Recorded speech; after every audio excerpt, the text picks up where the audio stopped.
Did he have wavy hair and chestnut eyes? What? You were keeping her sick. Welcome everyone to Cut to Faith, where we will engage with culture, guided by faith. I'm your host, Jeff Dodd, and I'm joined by my beautiful wife and partner in life, Kellyanne Gonzalez Dodd. Okay, great. And we are a Christian couple with a passion for film and music, and we'll be exploring spiritual themes and connections to faith, if any, in the music and movies that we discuss.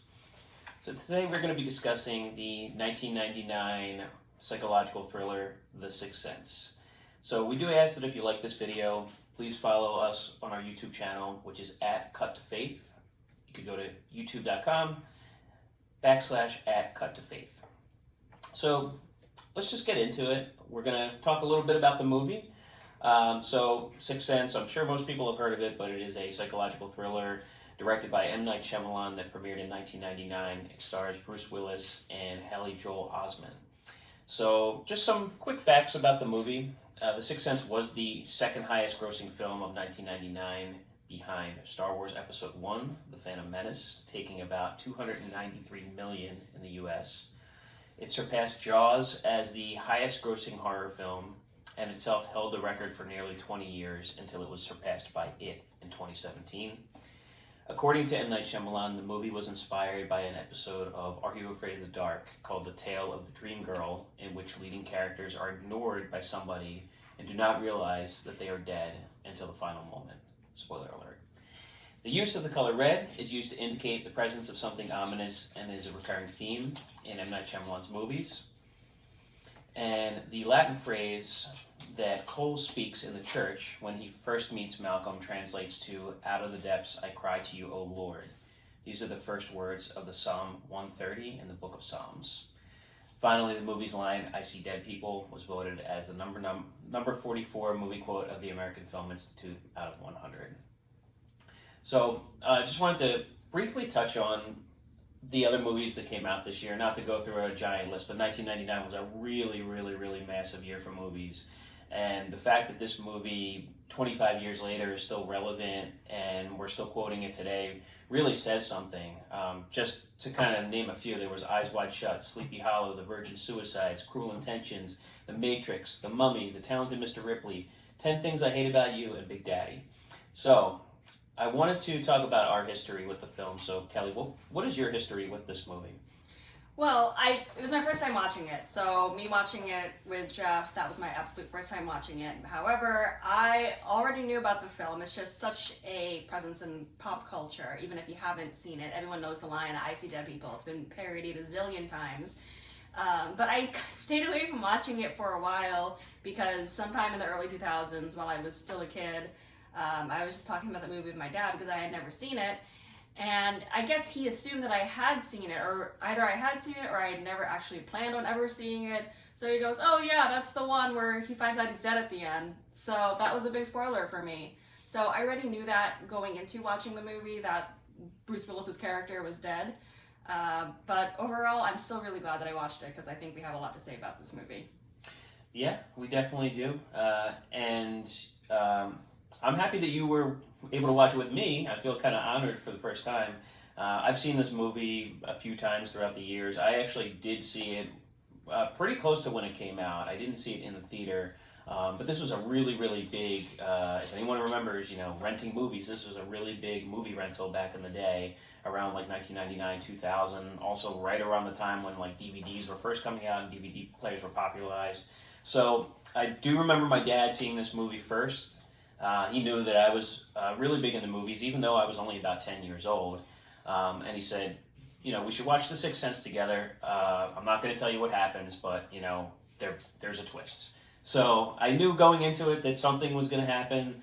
I just didn't really know exactly what. When Haley Joel Osment's character does say, "I see dead people," I figured, oh, that's the twist. And little did I know that the real twist is that at the end of the movie, you find out that Bruce Willis has actually been dead the entire time. This is the kind of movie that I think you watch, and if you don't know the twist, which most people today do, unfortunately, Kelly knows it. 25 years later, it's hard not to know the twist of this movie. But I think this is one of those movies where you almost want to go back and rewatch it again just kind of to pick up on all the subtleties that you may have missed the first time. Some you can almost pick out if you know the twist already, and then there's other ones where you'll say, oh, I actually didn't notice that before. So it's definitely a rewatchable movie, I would say, for sure. I related to it as well because I like scary movies. The kid in the movie was pretty much my age when I saw the movie. I was about 10 years old when I saw this movie. But it is a favorite of mine, and I would go as far as saying that it is my favorite M. Night Shyamalan movie. And Kelly, what is your favorite M. Night Shyamalan movie? You know, I'm going to have to say Signs. That's definitely another movie that I want us to review in the near future. If you guys agree, give us a thumbs up or write in the comments.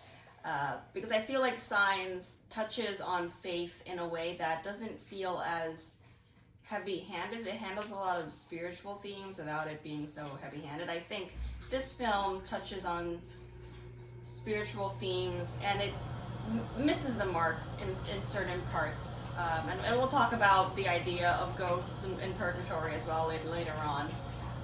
But was it still enjoyable? Would I definitely watch it again? Would I recommend that if you're an M. Night Shyamalan fan or any sort of supernatural horror fan to watch it? Definitely give it a watch. Yeah, I agree. And, with that said, let's really get into it. The thing that we really wanted to talk about here is, where do we see faith in this film, if we see faith at all? So the very first question we want to ask is, where do we see God in this film? Do we see God in this film? I definitely think so. A big disclaimer that I want to talk about from a biblical standpoint is the concept of ghost. From a biblical perspective, ghosts are not really a thing.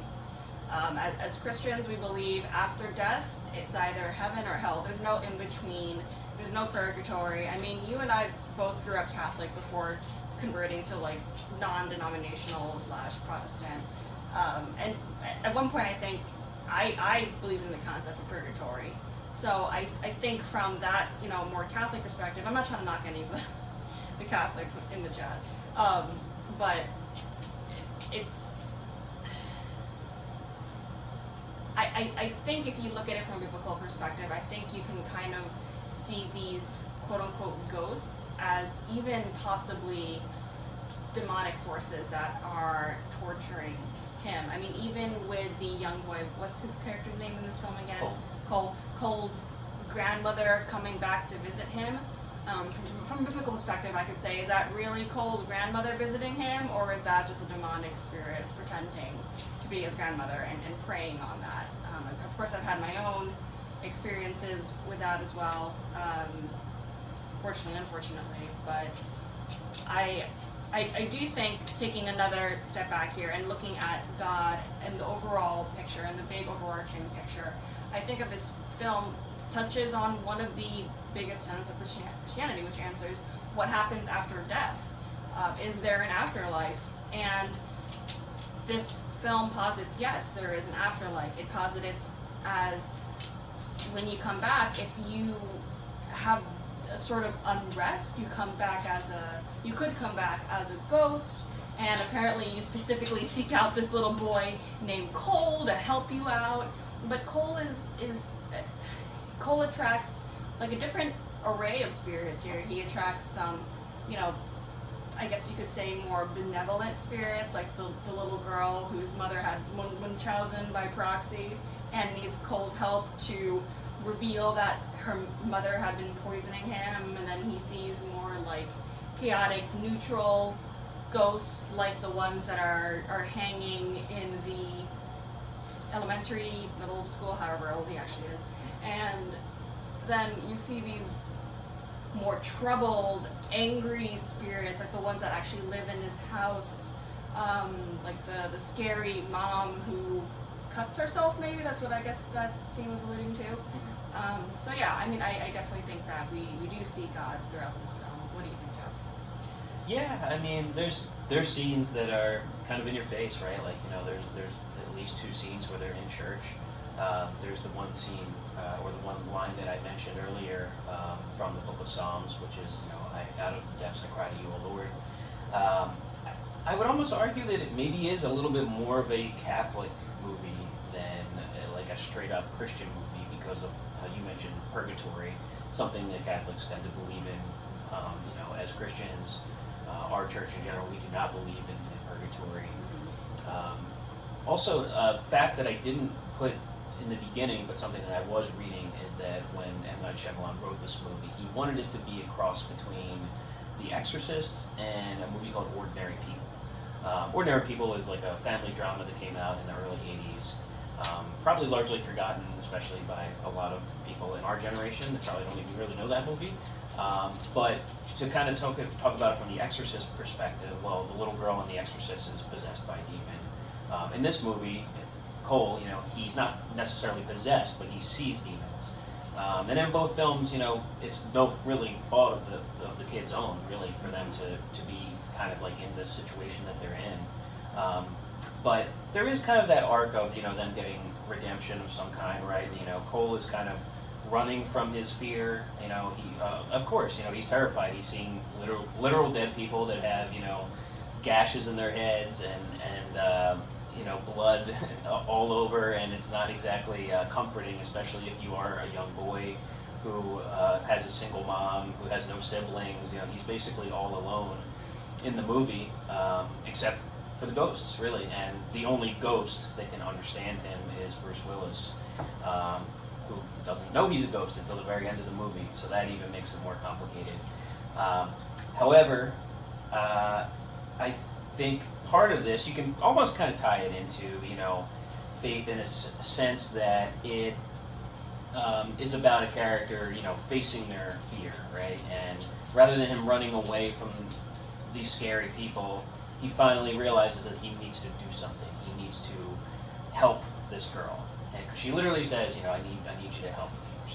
He says something like that. And Right. he finally helps her, like you mentioned. He exposes that her mother was the one actually poisoning her, which ultimately led to her death. So there is that sense of justice there. Once Bruce Willis, finds out who he really is, he kind of accepts it, rather than trying to constantly understand like what exactly is going on. Finally, he understands who he really is. He accepts it and he moves on. And there's a lot of that going on in this movie. These characters are finally accepting who they are, and they're going on. And that's kind of us, right? Like when we first came to Christianity, or we first came to the faith, we had to accept who we were. We had to accept, Jesus into our life, right? We really had to understand, that the life that we were living was no longer the life we wanted to live. So Right. like when we were born again, all of a sudden things changed, right? Right. And you look at things differently. You look at the world differently, and the idea is that you look at the world in a better way, right, than you did pre-coming to Christ. So it kind of leads us into the next question, which is, what scene or scenes deal with faith? I know I kind of danced around it a little bit, but is there any scene in particular that sticks out to you as dealing directly with faith? So there's definitely two scenes that really stick out to me. One is where Cole sees a scary spirit and he runs into the do not enter red tent, and all around him are little idols. Some are Jesus, some I think they see Mother Mary in there, a cross. So I thought that was really interesting, that this was his sort of protection zone. And it seemed like no ghost could get into that quote-unquote safe space, but that little girl who asked for his help was able to enter into that space. So I thought that was really interesting.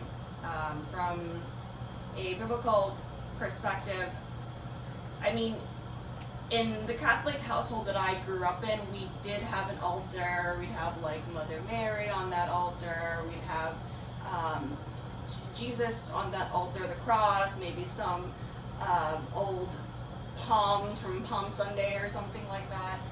But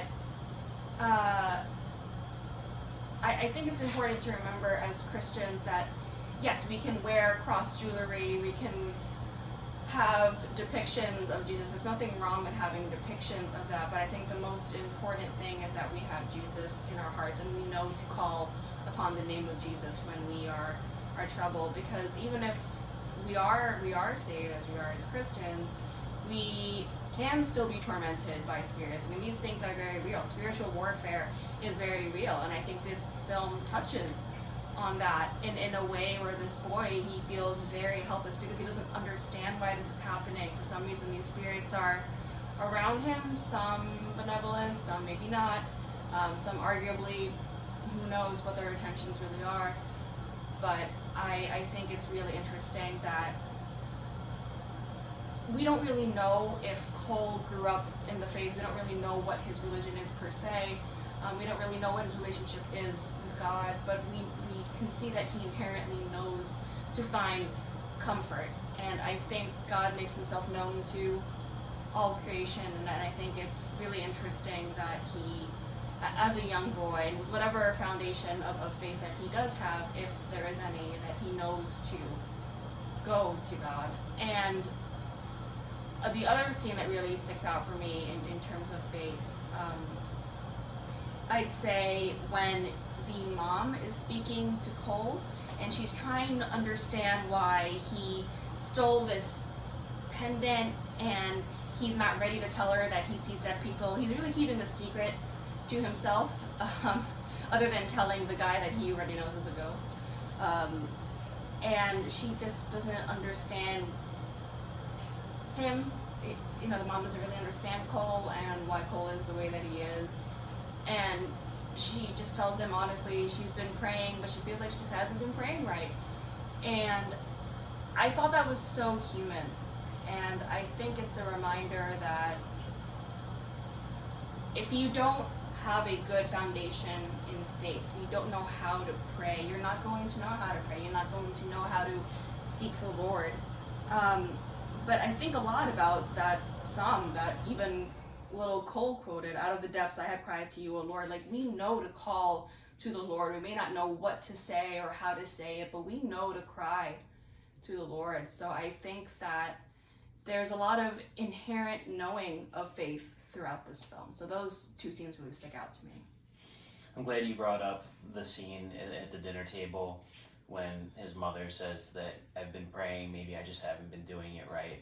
I was going to bring that up as well, because that's important, right? The way that we pray, you really shouldn't be saying, hey Lord, I pray that I hit the lottery this weekend or something like that, right? You should really be praying that God guides you in the ways that he needs to guide you. Rather than saying I want to win, or I want to make money, or I want something that's possession. The idea is that you want the strength that you need, right? You want the peace that you need, discernment, whatever it is. Maybe you're praying for others. So it is interesting. I'm kind of curious to know how she was praying, because I would like to know more about that to really know for sure if she was praying, quote, the right way or not. But that is a really good point that you bring up, because I was going to bring that up as well. Now, I know we've kind of been talking a little bit about the Psalm quote that Cole mentions.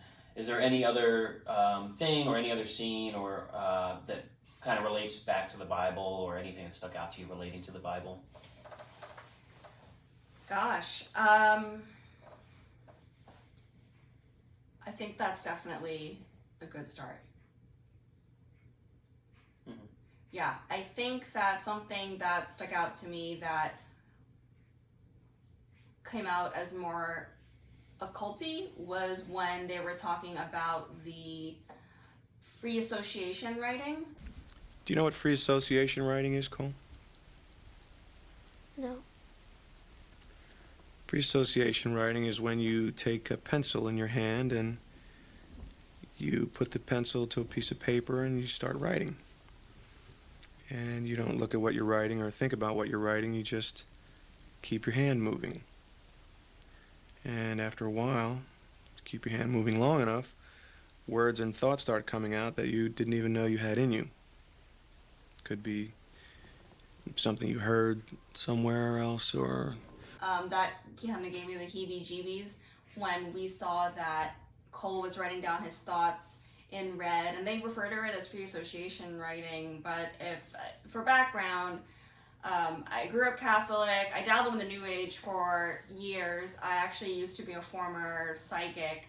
and tarot reader, so I am familiar with the New Age before I converted to Christianity. And I never got into automatic writing, but I was familiar with it. So the concept of automatic writing is this idea that you put pen to paper or your fingers to the keyboard, and you just let the spirits come over you and just like help you free write. And it's very hippy dippy. And from a biblical perspective, I can tell you that that's not your muse calling out to you. That's not a little angel whispering in your ear. Those are demonic spirits coming to you. And it did not surprise me that the way that it was portrayed in this film was this writing. If you looked at the actual text, like, it looked creepy. It looked like there was pain and torment and anguish. And it does not surprise me that this little boy is dealing with all of these spirits and he feels such anguish. So I thought that was really interesting, the way that they danced around this idea of automatic writing / free association writing. So that definitely stuck out to me. Yeah, and that seems to be a theme not only in this movie but in a lot of M. Night movies, where there's always kind of that dance around the Bible, or that dance around Christian themes, you know, without really like coming out and actually saying it. If you are a Christian, you kind of pick up on these things. Or even if you no longer are in the faith, but you were at one point, you know, Catholic or something like that, you can kind of relate it back. So kind of the free association writing, you know, glad you brought that up. That goes into the next question about, you know, what are some sins to avoid? I would absolutely say that.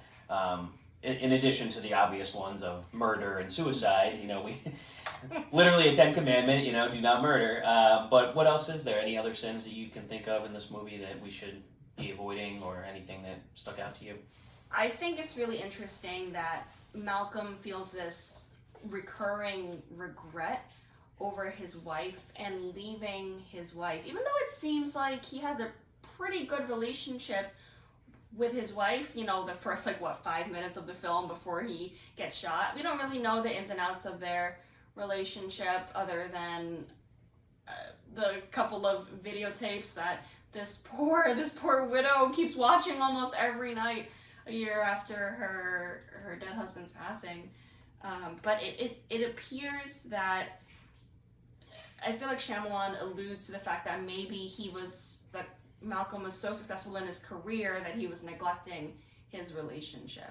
And then if we talk about the biblical hierarchy with marriage, it's God and then husband and wife together. It's like a triangle. The closer that the husband and wife are to God, the closer that the husband and wife are to each other. So, you know, we don't know where Malcolm and his wife fell on the faith spectrum. We really don't know.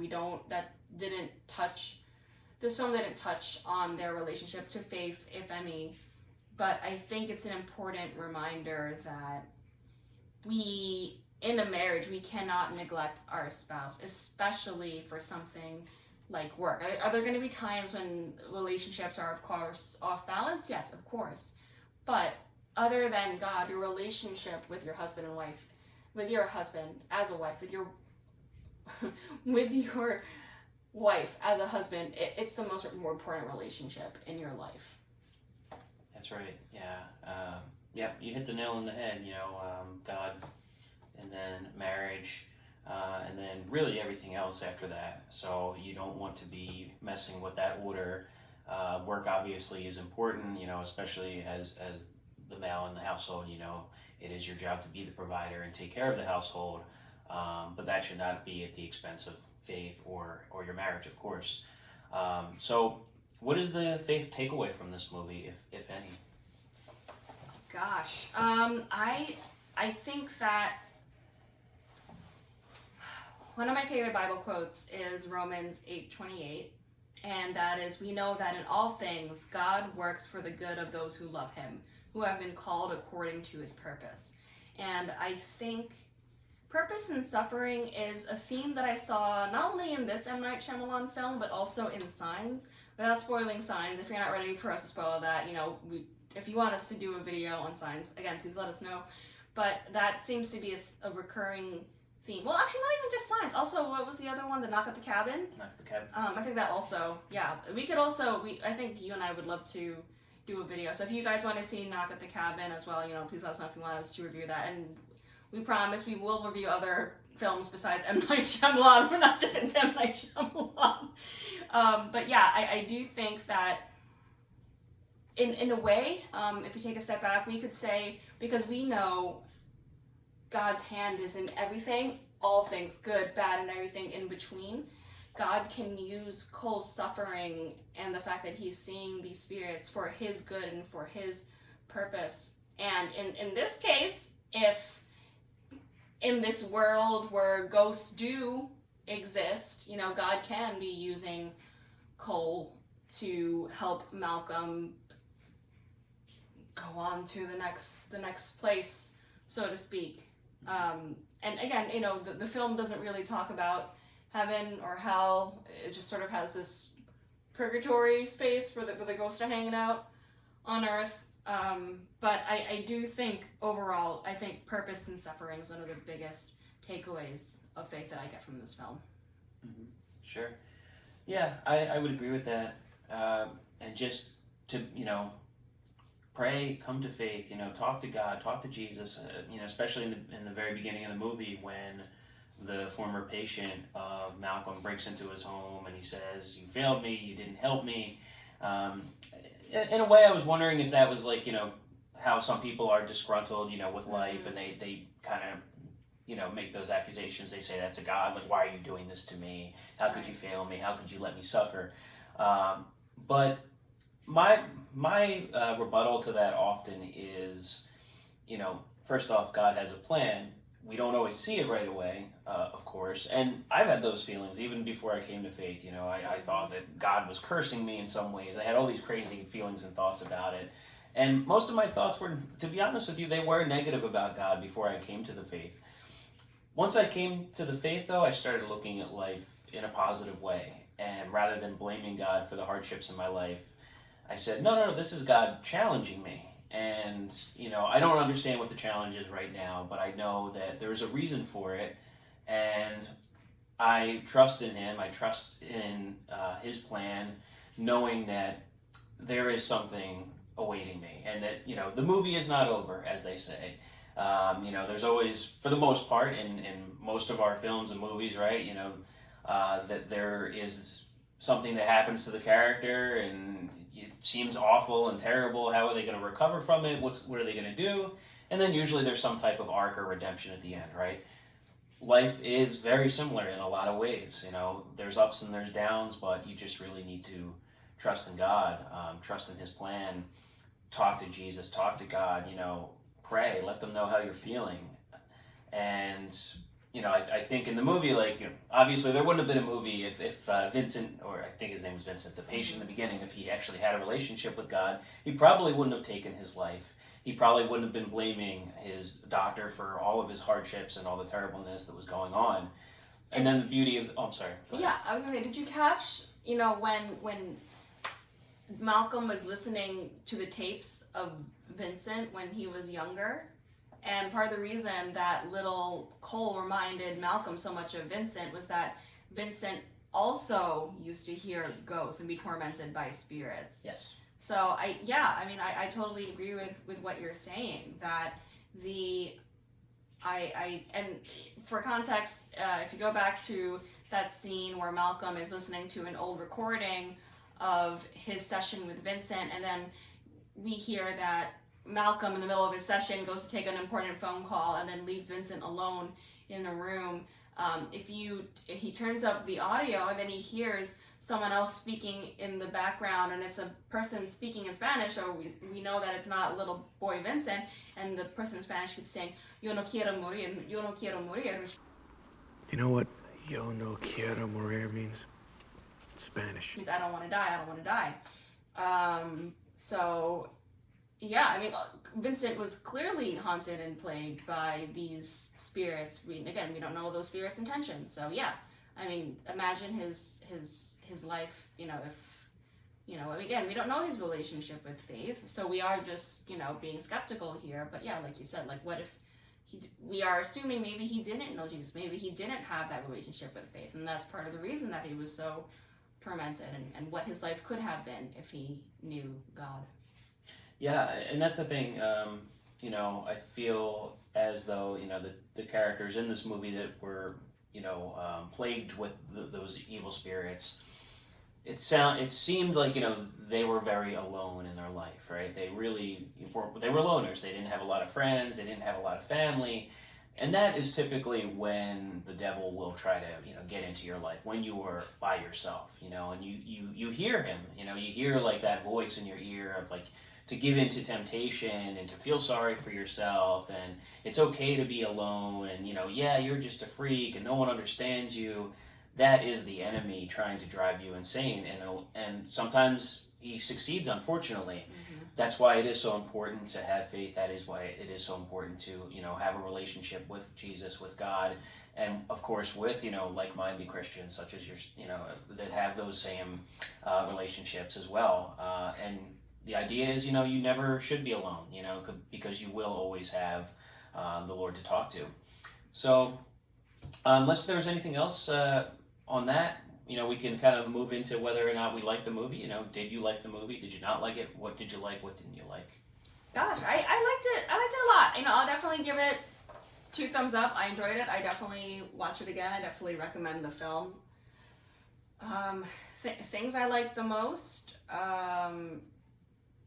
I love the child acting. I love the innocence of this child and his relationship with Bruce Willis's character in the film. And I will say something that I didn't like. Again, I was a little biased because I already knew the spoiler going into the movie.